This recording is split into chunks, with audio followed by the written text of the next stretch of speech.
بسم اللہ الرحمن الرحیم۔ معزز خواتین و حضرات، السلام علیکم۔ اس دعا کے ساتھ کہ اللہ تعالی ہم سب کو اپنی حفظ و امان میں رکھے، ویڈیو کا آغاز کرتے ہیں۔ حضرت آدم علیہ السلام کی نہ ماں ہے نہ باپ، بلکہ اللہ تعالی نے ان کو مٹی سے بنایا ہے۔ چنانچہ روایات ہے کہ جب خداوند قدوس نے آپ کو پیدا کرنے کا ارادہ فرمایا تو حضرت اسرائیل علیہ السلام کو حکم دیا کہ زمین سے ایک مٹھی مٹی لائیں۔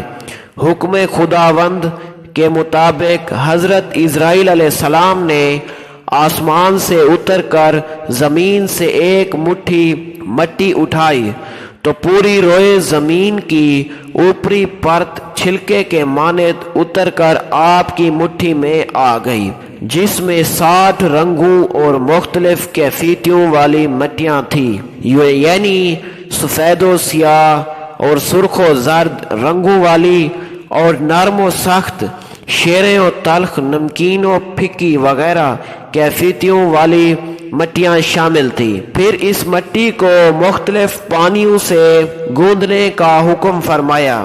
ایک مدت کے بعد یہ چپکنے والی بن گئی۔ پھر ایک مدت تک یہ گوندھی گئی تو کیچڑ کی طرح بودار گاڑا بن گیا۔ پھر یہ خشک ہو کر کھنکھناتی اور بجتی ہوئی مٹی بن گئی۔ پھر اس مٹی سے حضرت آدم علیہ السلام کا پتلا بنا کر جنت کے دروازے پر رکھ دیا گیا، جس کو دیکھ دیکھ کر فرشتوں کی جماعت تعجب کرتی تھی۔ فرشتوں نے ایسی شکل و صورت کی کوئی مخلوق کبھی دیکھی ہی نہیں تھی۔ پھر اللہ تعالیٰ نے اس پتلے میں روح کو داخل ہونے کا حکم فرمایا۔ روح داخل ہو کر جب آپ کے نتنوں میں پہنچی تو آپ کو چھینک آئی، اور جب روح زبان تک پہنچ گئی تو آپ نے الحمدللہ پڑھا، اور اللہ تعالیٰ نے فرمایا یرحمک اللہ، یعنی اللہ تعالیٰ تم پر رحمت فرمائے۔ اے ابو محمد آدم، میں نے تم کو اپنی حمد ہی کے لیے بنایا ہے۔ پھر رفتہ رفتہ پورے بدن میں روح پہنچ گئی اور آپ زندہ ہو کر اٹھ کھڑے ہوئے۔ ابو داؤد یہ حدیث فرماتے ہیں کہ حضرت آدم علیہ السلام کا پتلا جس مٹی سے بنایا گیا وہ مختلف رنگوں اور مختلف کیفیتوں کی مٹیوں کا مجموعہ تھا، اسی لیے آپ کی اولاد یعنی انسانوں میں مختلف رنگوں اور قسم قسم کے مزاجوں والے لوگ ہوں گے۔ حضرت آدم علیہ السلام کی کنیت ابو محمد یا ابو الشبر، ابو البشر، اور آپ کا لقب خلیفۃ اللہ ہے، اور آپ سب سے پہلے اللہ تعالیٰ کے نبی ہیں۔ آپ نے 960 برس کی عمر پائی، اور وقت وفات آپ کی اولاد کی تعداد 1,00,000 ہو چکی تھی، جنہوں نے طرح طرح کی صنعتوں اور عمارتوں سے زمین کو آباد کیا۔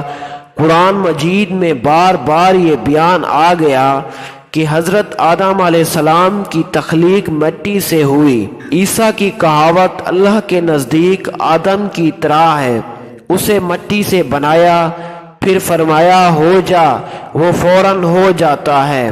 دوسری آیت میں فرمایا بے شک ہم نے ان کو چپکتی مٹی سے بنایا ہے۔ کہیں یہ فرمایا کہ او بے شک ہم نے آدمی کو بجتی ہوئی مٹی سے بنایا، جو اصل میں ایک سیاہ بودار گارا تھی۔ حضرت حوا رضی اللہ تعالی عنہا جب حضرت آدم علیہ السلام کو خداوند قدوس نے بہشت میں رہنے کا حکم دیا تو آپ جنت میں تنہائی کی وجہ سے کچھ ملول ہوئے، تو اللہ تعالیٰ نے آپ پر نیند کا غلبہ فرمایا اور آپ گہری نیند سو گئے، تو نیند ہی کی حالت میں آپ کے بائیں پسلی سے اللہ تعالیٰ نے حضرت حوا رضی اللہ تعالی عنہا کو پیدا فرما دیا۔ جب آپ نیند سے بیدار ہوئے تو یہ دیکھ کر حیران رہ گئے کہ ایک نہایت ہی خوبصورت اور حسین و جمیل عورت کو آپ کے پاس بیٹھی ہوئی ہے۔ آپ نے ان سے فرمایا کہ تم کون ہو اور کس لیے یہاں آئی ہو؟ حضرت حوا رضی اللہ تعالی عنہا نے جواب دیا کہ میں آپ کی بیوی ہوں اور اللہ تعالیٰ نے مجھے اس لیے پیدا فرمایا ہے تاکہ آپ کو مجھ سے انس اور سکون قلب حاصل ہو اور مجھے آپ سے انسیت اور تسکین ملے اور ہم دونوں ایک دوسرے سے مل کر خوش رہیں اور پیار و محبت کے ساتھ زندگی بسر کریں اور خداوند قدوس کی نعمتوں کا شکر ادا کرتے رہیں۔ قرآن مجید میں چند مقامات پر اللہ تعالیٰ نے حضرت حوا رضی اللہ تعالیٰ عنہا کے بارے میں ارشاد فرمایا، اسی میں سے اس کا جوڑا بنایا اور ان دونوں سے بہت مرد و عورت پھیلا دیے۔ حضرت حوا اور حضرت آدم علیہ السلام کی تخلیق کا واقعہ قرآن مجید کے ان عجائبات میں سے ہے جس کے دامن میں بڑی بڑی عبرتوں اور نصیحتوں کے گوہر آبدار کے انبار پوشیدہ ہیں۔ اللہ تعالیٰ نے حضرت آدم علیہ السلام کو مٹی سے بنایا اور حضرت حوا علیہ السلام کو حضرت آدم علیہ السلام کی پسلی سے پیدا فرمایا۔ قرآن کے اس فرمان سے یہ حقیقت عیاں ہوتی ہے کہ خلاق عالم جل جلالہ نے انسان کو 4 طریقوں سے پیدا فرمایا ہے۔ نمبر 1 یہ کہ مرد و عورت دونوں کے ملاپ سے، جیسا کہ عام طور پر انسانوں کی پیدائش ہوتی ہے۔ قرآن مجید میں صاف صاف اعلان ہے کہ بے شک ہم نے آدمی کو پیدا کیا ملی ہوئی منی سے۔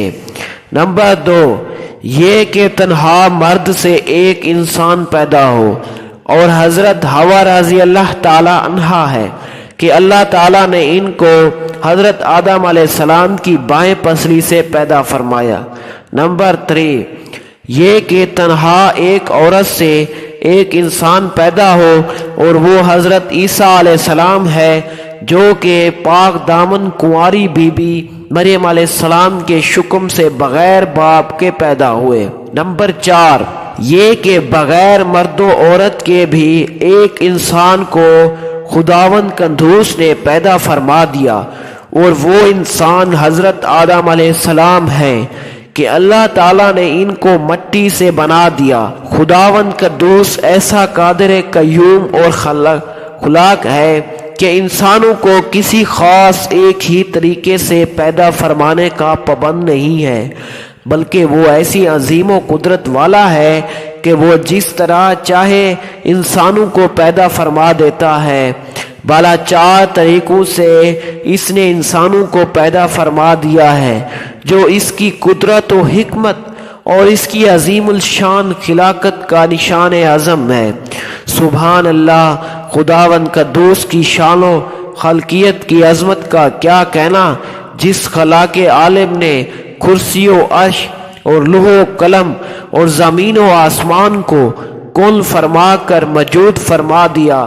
اس کی قدرت کاملہ اور حکمت بالغہ کے حضور خلقت انسان کی بھلا حقیقت و حیثیت ہی کیا ہے، لیکن اس میں کوئی شک نہیں کہ تخلیق انسان اس قدر متعلق کا وہ تخلیقی شاہکار ہے کہ کائنات عالم میں اس کی کوئی مثال نہیں، کیونکہ وجود انسان عالم خلق کی تمام مخلوقات کے نمونوں کا ایک جامع مرکہ ہے۔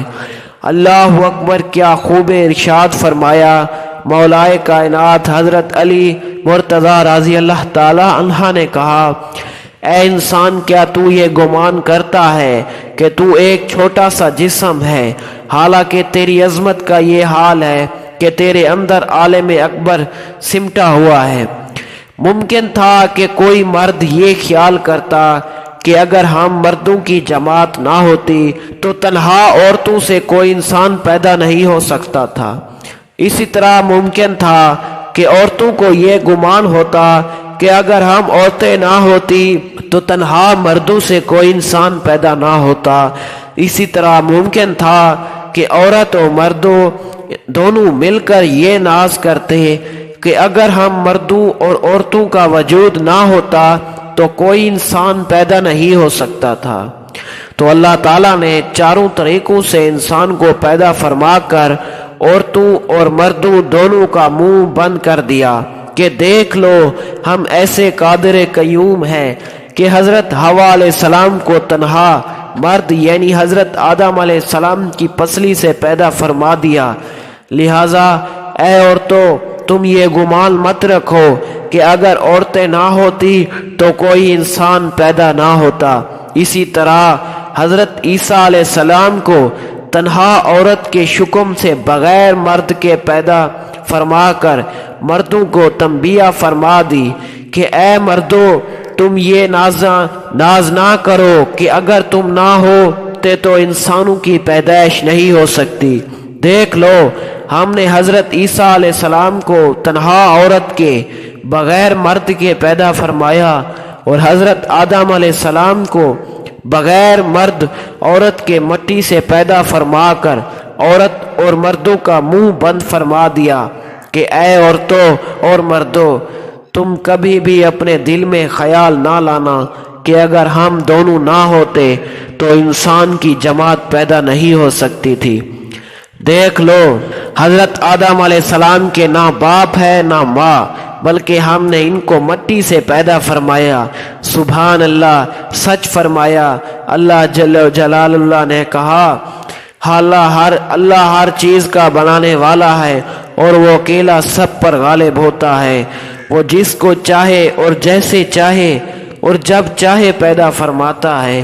اس کے افعال اور اس کی قدرت کسی اسباب و علل اور کسی خاص طریقوں کی بندشوں کے محتاج نہیں ہے، یعنی وہ چاہتا ہے کہ وہ کرتا ہے، یعنی جس چیز اور جس کام کا وہ ارادہ فرماتا ہے اس کو کر ڈالتا ہے۔